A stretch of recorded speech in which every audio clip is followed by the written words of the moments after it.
आत्ताच अंबादास दानवे यांची पत्रकार परिषद झाली आणि पत्रकार परिषदेमध्ये त्यांनी ज्या ज्या गोष्टी मांडल्या किंवा स्पष्ट केल्या त्या जर पाहिल्या तर आगामी काळात मोठं एक दुसरं संकट आपल्या समोर किंवा निवडणुकीसमोर म्हणा किंवा विरोधी पक्षासमोर उभं राहतंय का, हा एक नवीन प्रश्न सगळ्यांसमोर निर्माण झालाय. कारण जर अशा पद्धतीनं जर कोणाचं नुकसान होत असेल, मानहानी करण्यात येत असेल तर निवडणुकांमध्ये याचा मोठा फटका बसू शकतो. आता याला जबाबदार कोण आहे, याला कसं थांबवता येईल आणि या सगळ्यांपाठीमागे कोणाची रणनीती असू शकतं, यामागे काय राजकीय गणित असू शकतात, काय समीकरण असू शकतात, हे या व्हिडिओच्या माध्यमातून पाहण्याचा प्रयत्न करूया. नमस्कार, मी सूरजकुमार उषाबाई सुधाकर.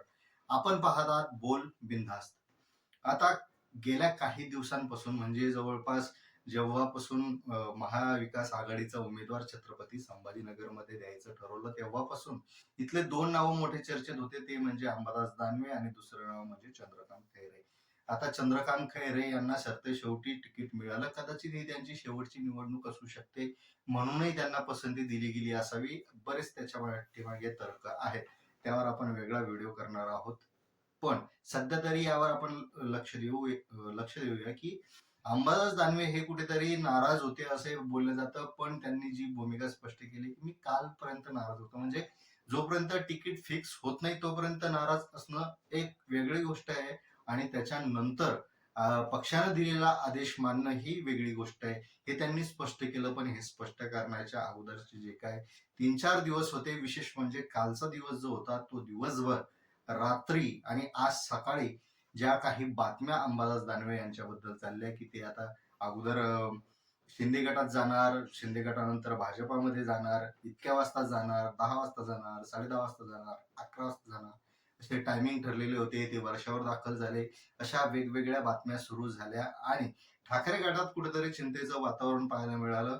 याचा फटका अर्थातच दुसऱ्या मतदारसंघातही पाहायला मिळतो. कारण आपला जर नेता, विरोधी पक्ष नेता जर दुसऱ्या पक्षात जात असेल तर साहजिकच बाकीचे नेते सुद्धा आपापल्या परीनं मार्ग शोधायला लागतात आणि याचा मोठा फटका संघटनात्मक पातळीवर पक्षाला बसतो. सोबतच जे मतदार आहेत, मतदारांच्या मनामध्येही नकारात्मक भावना निर्माण होते. आता ह्या ज्या खोट्या बातम्या आहेत, या खोट्या बातम्यांसंदर्भात अंबादास दानवे यांनी प्रचंड राग व्यक्त केलाय. अगोदर म्हणजे रावसाहेब दानवे यांनी सांगितले की त्या अगोदरचे भाजपावासी वगैरे आहेत, पण त्या सगळ्या गोष्टींचा त्यांना फारसं वाईट वाटलं नाही. पण त्यांचं सरळ सरळ म्हणणं आहे की मला तुम्ही क्रिटिसाइज करा, पण माझ्या योग्यतेवर म्हणा किंवा माझ्या प्रामाणिकपणेवर तुम्ही प्रश्न उपस्थित करू नका. कारण मी 30 वर्षापासून शिवसैनिक आहे आणि शिवसेनेला सोडण्याचा प्रश्नच येत नाही. पण मग अशी बातमी कोण करताय? आणि त्यांनी सांगितलंय की मी लवकरात लवकर मानहानीचा दावाही त्या चॅनल्सवर लावणार आहे. पण हा एक प्रश्न उरतोच की असं नेमकं का केलं जातं? जेव्हा आपल्याजवळ पुरेसा सोर्सच नाहीये, आपल्याजवळ एखाद्या गोष्टीबद्दल माहितीच नाहीये, तरी आपल्याला जास्त टीआरपी यावा या हव्यासापोटी कुठेतरी आपण चुकीची माहिती देत सुटलोय का? याची जबाबदारी आपण घेतोय का? बरं, जे व्ह्युअर्स आहेत, पाहणारे आहेत, त्यांनाही हेच सगळं पाहिजे का?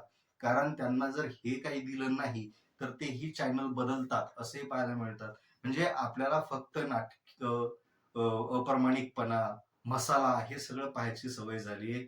याला खरं तर पाहिलं तर जनता जबाबदार आहे असंच वाटतं. कारण जनतेनं जर आपला प्रश्न व्यवस्थित मांडला किंवा आपलं राजकारणाबद्दल सजग, अभ्यासू दृष्टिकोन पाहण्याचा जर मनात विचार ठेवला तर साहजिकच मसालेदार बातम्या त्यांना आवडणार नाहीत आणि पर्यायानं टीआरपी घसरेल आणि अर्थातच या मसालेदार बातम्याही बंद होईल. त्यामुळे ह्या ज्या मसालेदार ब्रेकिंग न्यूज आहे सो कॉल्ड, याच्याबद्दल आपल्या मनात एक काहीतरी आपण तयार केलं पाहिजे, तेव्हाच हे सगळं थांबू शकतं. अन्यथा आता फक्त सुरुवात आहे. कारण ऐन लोकसभेच्या काळात जर निवडणुका आचारसंहिता संपले आणि म्हणजे एका दिवसावर मतदान आलंय तेव्हा प्रचार थांबवला जातो आणि तेव्हा जर अशा बातम्या जर सुरू झाल्या तर त्याचा मतदानावर किती मोठा प्रभाव पडू शकतो हे आपण